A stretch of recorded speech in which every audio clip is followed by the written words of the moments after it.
But, Your Majesty the Emperor.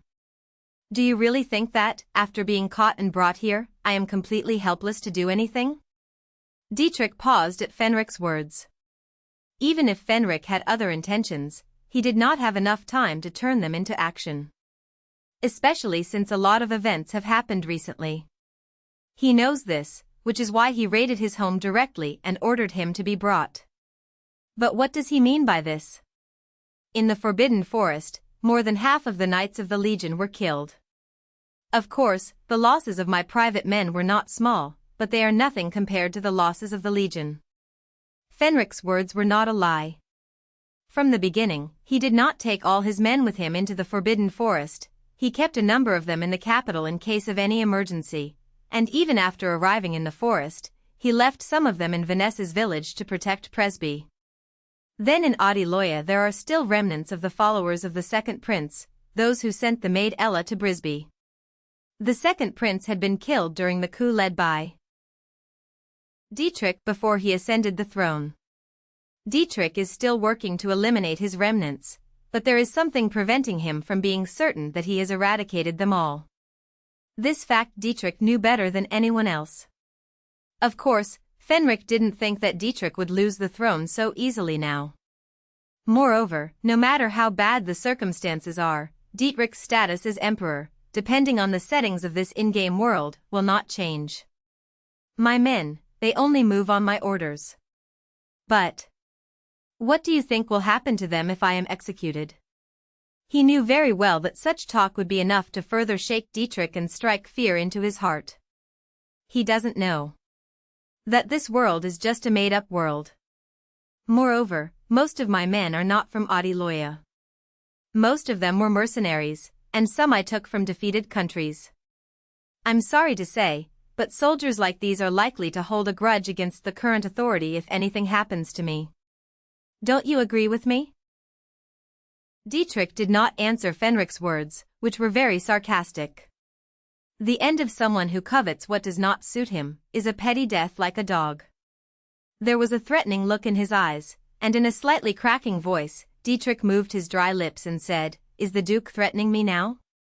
Do you dare in front of me to say something that suggests you want to kill me and seize the throne?" Fenric smiled slightly. A threat? No. I'm just offering sincere advice as a loyal Imperial, who loves Odiloya. Although Dietrich's features were full of anger, his eyes held clear fear, and this is what Fenric found ridiculous to the point of sarcasm, until he looked at him with a look of contempt and continued, "Then I don't care about the throne at all.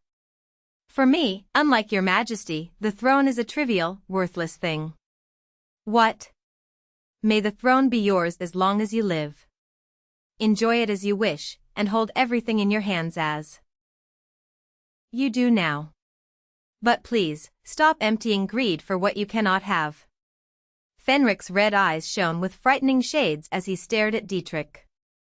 Didn't you say yourself a little while ago that the end of someone who covets what does not suit him is not good? This was an explicit hint that he should give up his desire for Presepe if he did not want to die a miserable death. Dietrich was not so stupid as not to understand this gesture. Would anyone dare to say this to the Emperor? If it had been someone else, he would have beheaded him on the spot. But he had to contain his anger. Fenric's threat about his men was not something to be ignored or taken lightly. Dietrich bit his lip as he stared at Fenric as if he was going to kill him at any moment. But Fenric showed no trace of fear, despite coming face to face with the Emperor's overwhelming wrath. His original goal was to kill me, for sure. This way he can have all of Presepe. But Dietrich, he would never do that. The Duke, as if to prove that Fenric's hunch was correct, Dietrich spoke in a hoarse voice choked with the anger he had tried so hard to suppress, "Put him in the basement prison."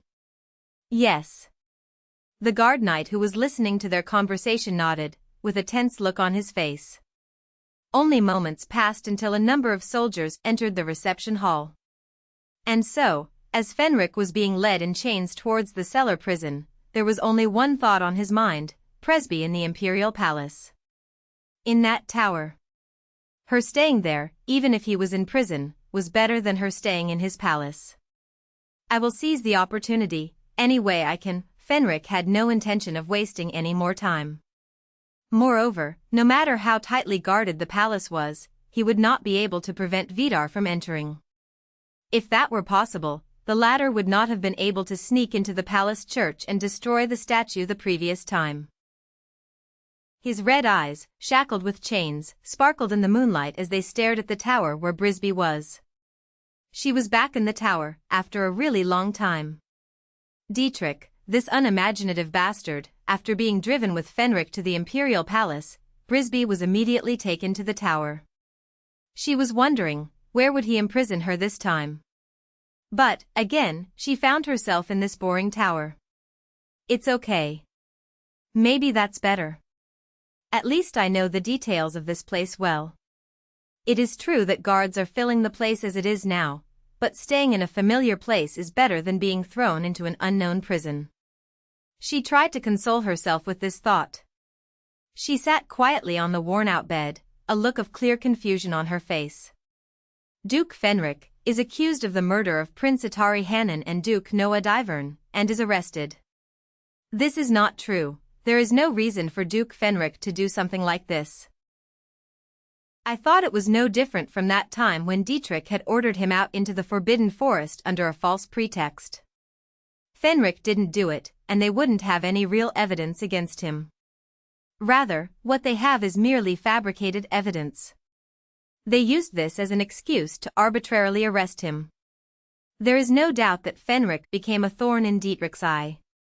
But so who did it? Then she remembered that when she returned from the Forbidden Forest and went to meet Dietrich. I have just spoken with the Duke. He believes that the killings of Atari Hanan and Noah Divern may have been the work of Ivan. She clearly remembered hearing that sentence.